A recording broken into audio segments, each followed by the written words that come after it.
பிரதமரின் கங்கை கொண்ட சோழபுரம் பயணத்திற்காக அரியலூர் பொன்னேரியில் புதிய ஹெலிபேட் மைதானம் அமைக்கும் பணி முடியும் தருவாயில் உள்ளது. கூடுதல் விவரங்களை செய்தியாளர் பாலசுப்ரமணியன் வழங்க கேட்கலாம். பாலசுப்ரமணியன், வணக்கம். கள தகவல்களை சொல்லுங்க.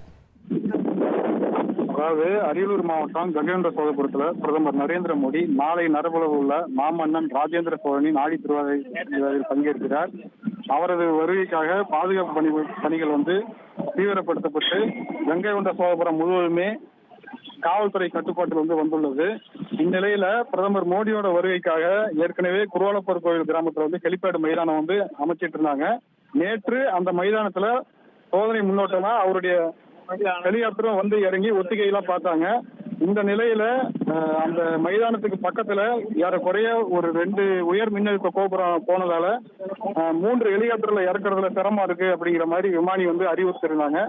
அதோட அடிப்படையில நேற்று இரவிலிருந்து அதற்கு அருகாமையிலே உள்ள சோழகங்கம் எனும் பொன்னேரியில புதிய ஹெலிகாப்டர் தளத்தை அமைக்கிறதுக்கான பணி முழு வீச்சுல நடந்து வந்துட்டு இருந்தது. இப்ப நாம நின்றுட்டு இருக்கிற இந்த இடத்துல ஹெலிகாப்டரும் இறங்கி ஒத்திகையில இருக்கிறாங்க. மொத்தத்துல ஒரே நாள்ல இந்த இடத்துல புதிய ஹெலிபேட் மைதானம் அமைக்கிறதால அரசு நிர்வாகம் முழு மூச்சுல செயல்பட்டு இருக்காங்க. தகவல்களுக்கு நன்றி பாலசுப்ரமணியன்.